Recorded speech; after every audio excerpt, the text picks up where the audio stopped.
Hey guys, in this episode of the YZ250F video series, I am going to talk about the suspension setup on the YZ250F 2024 model. And it has really good suspension, that's one of the main reasons why I bought this bike. It has good engine, good bottom end power, which we're going to talk about in the next episode. Actually, we're going to talk about the engine mapping and the engine power. But anyways, I've tested the suspension for around 2 months now. So I got like a really good feel of it, and I've gone through a lot of different settings.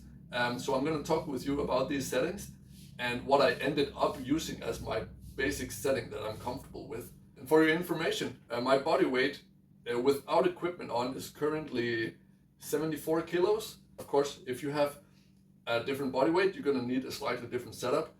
But also I'm using the stock spring rate, so I didn't change any springs or anything or any valving. I'm just using it as it is, and then I'll see how good I can make it. And then take it from there, because if it's good enough, then why not change anything, right? So first of all, I did start by using fork height of 7 millimeters. It actually worked quite well. It was cornering really well, like easy to cut down in turns and quickly change the direction. Get into ruts was very easy. And then later I went to 3 millimeters, which I kept because on high speed bumpy sections, as you probably know, the front can be a little bit unstable, and using a 3 millimeter fork height helps with that, right? And on the rear, I'm using the recommended 105 millimeter sag. So one of the cool things is you can adjust the compression without tools, but you need to use tools down here at the bottom, as you probably know.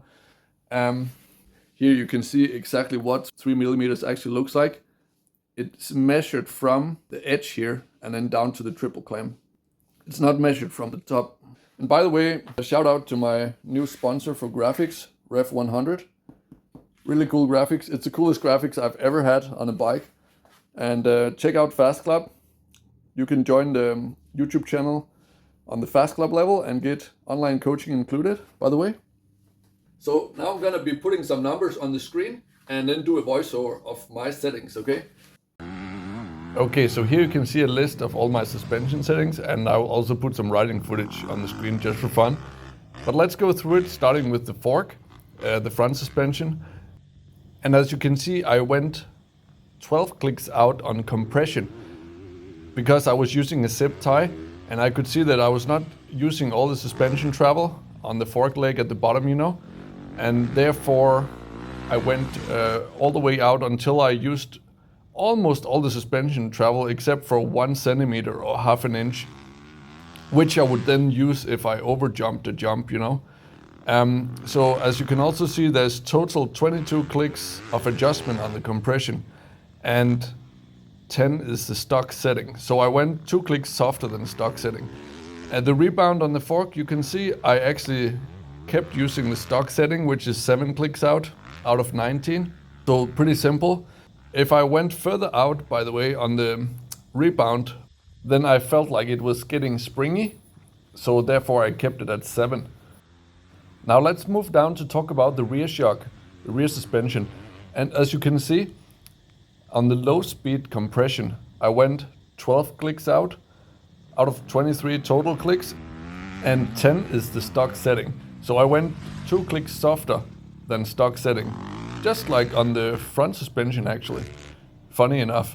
And that's completely random, by the way. And then on the high speed compression, which is the socket, the low speed compression is a screw in the middle, and then the high speed compression is a socket. I went 1.5 turns out, and stock is 1.25 turn, just for reference.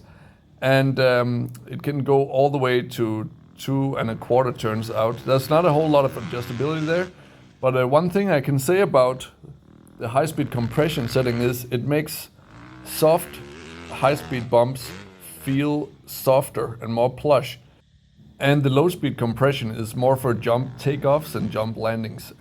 Now the rebound is the most important setting, I would say, in terms of safety, and as you can see, I have a pretty unique rebound setting on only 3 clicks out, and 10 clicks out is stock.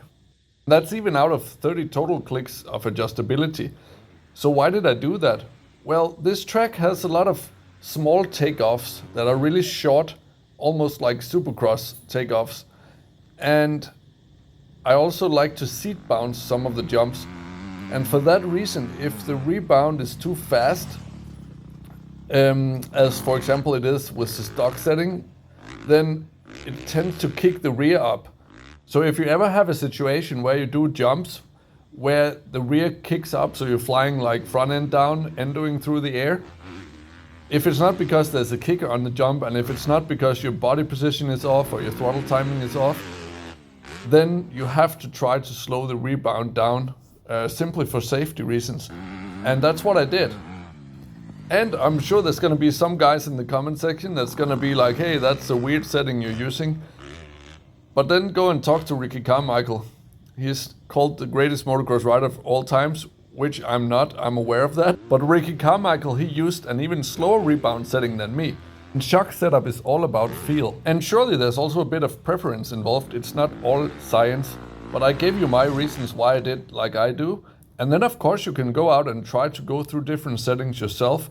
Just remember that overall suspension has the purpose of making it more confidence inspiring to go faster on your bike, and also more comfortable and more safe. So if it becomes dangerous or too uncomfortable and not confidence inspiring, then you're just going in the wrong direction with your settings, okay?